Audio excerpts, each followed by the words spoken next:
Hey, what's up, everybody? Welcome back to Seth's Smorgasbord of Sports or Sporticals, whichever channel you're on right now. I run both of them. My name is Seth. Um, we don't have any sports going on right now. Everything's canceled or postponed for the coronavirus, and we all have to stay inside, social distance, and be safe. That's good, right? I mean, like we all have to be healthy, and all the players have to be healthy. It wouldn't be safe to have games going on right now.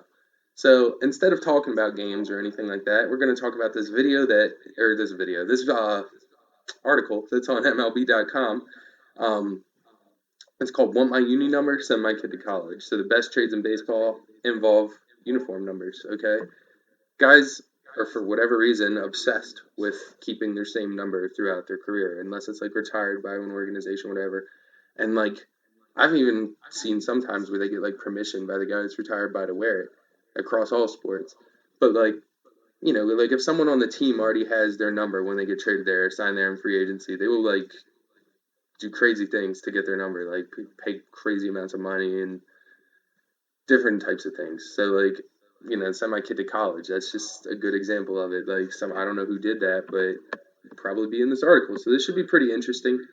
It's on MLB.com. Oops, hold on one second. It's by Eric Chesterton, March 27th, 2020. So it's fairly new. Let's start up. I'm interested to see what this is about because that's a cool topic. The invention of money largely did away with a barter economy. If you want a bag of chips, you just go to the store and drop a couple bills on the counter. I'm familiar with how to buy a bag of chips. You don't have to figure out how many of your hand knit socks a bag of chips is worth. It's a lot easier this way. If there is one place the barter economy remains alive and well, the world of MLB uniform numbers. As you probably know, athletes are a superstitious sort, and that can be particularly true with regard to the numbers they wear on the field. For some, the number is imbued with personal significance, a birthday or a tribute of some sort, while for others it's just a number they've always had success wearing. Either way, it's very important that they do not change it. And they'll also go to great and creative lengths to make sure they get the number that they want. Well,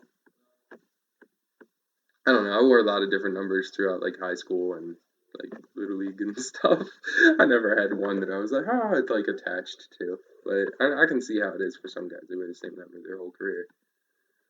One of the least creative ways to pry your desired number from a teammate is to simply pay for it.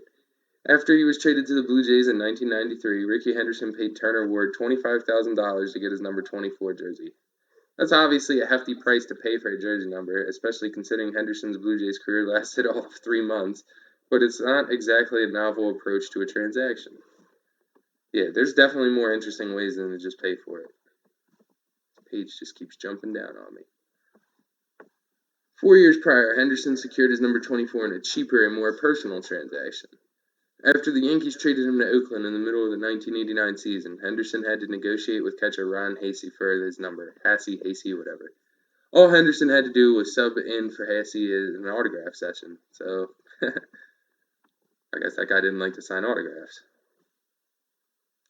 Rolex watches are a popular stand-in for straight cash in these negotiations.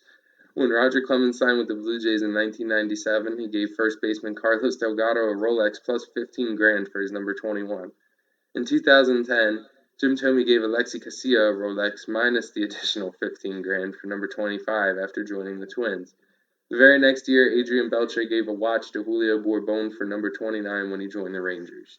See, I couldn't imagine Beltre wearing anything other than 29, so. Not everyone is a watch guy. Hold on. Sorry. Instead of a watch, outfielder Brian Jordan bought a $40,000 motorcycle for Braves third base coach Freddie Gonzalez when he joined the team in 1999. In return, he got to wear number 33 for 3 seasons. Just like that guy at your office who makes a donation in your name instead of handing out a Christmas gift, some players direct money to other worthy causes in lieu of direct payment for a uniform number. When A.J. Burnett joined the Pirates in 2012, pitcher Daniel McCutchen was wearing his number 34. McCutchen and his wife were expecting a baby girl, so Burnett set up a college fund for his teammate's future daughter. Just this year, a similar transaction took place between Dominic Smith and Rick Porcello of the Mets. Porcello, I call him Porcello. Per R. Tim B. Healy. Dominic Smith is now number 2 after giving up number 22 to Rick Porcello. In exchange for this jersey number, Porcello gave Smith a donation to Baseball Generations, a Los Angeles player development academy that Smith helped start. Wow, that's pretty cool. Back in 2003, Tom Glavine's thinking was similar to Burnett's. In order to get number 47 from Joe McEwing with the Mets, he also did something for the teammate's kid. Instead of just giving money to the player's family, though, Glavine financed the construction of a baby nursery at McEwing's home. Surely McEwing reflected on how good a deal he made every night when he put his kid to bed. That's pretty cool. I'll build you a nursery for your number. Sometimes it doesn't take a lot. When the Phillies acquired Mitch Williams in 1991, first baseman John Kruk was wearing number 28, which had been Williams' number during his entire MLB career. That posed a problem for Williams, whose wife had a collection of number 28 jewelry. Luckily, Kruk had only been wearing the number for one season, so it didn't take much to get him to give it up. Actually, all it took was 2 cases of beer. That's so John Kruk. That's funny. Not so luckily. Not long after making the deal, Williams got divorced. With the relevance of his ex-wife jewelry suddenly seeming far less important, he changed to number 99 in 1993. So you wasted 2 cases of beer, man. Every so often, you run into a tough negotiator. Like Marlon Humphrey on the Ravens and Earl Thomas. He didn't know what he wanted, so he made him donate to his mom's track team or something. That's exactly what it seems to have happened when Madison Bumgarner joined the Diamondbacks and tried to get number 40 from Andrew Chafin. He eventually got the number for an undisclosed return, but not until several proposals were rejected, including a pair of boots, a new RV, and even a horse. Jeez. I wonder what he did end up getting him. For those who think Chafin should ask Bumgarner for a horse, everybody says, horse, horse, horse. I'm like, no. The horse is the cheap part. Then you have to feed it. You've got to take care of it, clean up after it. It's a whole lot more work. So that's what Steve Gilbert tweeted. Yeah, I don't know. I mean, my uncle has a horse, and he's a big horse guy, but I don't know if I could take care of a horse. And if I was a baseball player, no way. I'm too busy. For some, you can't just put a price on the value of a uniform number. These people can't be reasoned with. No amount of watches, nurseries, or cases of beer can get them to budge. When the Mets traded for reigning AL Cy Young Award winner Frank Viola in 1989, Viola approached Dwight Gooden about acquiring his number 16. The conversation didn't last long. Gooden didn't entertain any offers. He can have my wife, he said, but he can't have my number.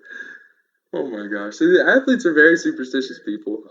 I always put my left shoe on before my right. That was my only superstition. I still do that even, and I've never put my right shoe on first in my entire life, I don't think. But anybody that's ever played sports probably has a superstition, and baseball players are no exception. And uniform numbers are a big part of it across any sport, and baseball for sure, because these are some crazy stories. They're fun to read. And Eric Chesterton, you put together a good article. I enjoyed that. So thanks for watching my video. Thanks to Eric Chesterton for giving us some good entertainment today. And please like, comment, subscribe, and share this video so we can all get a good, lighthearted feel today while we're all sitting inside the house. So thanks for watching. Peace out. Have a nice rest of your day, guys.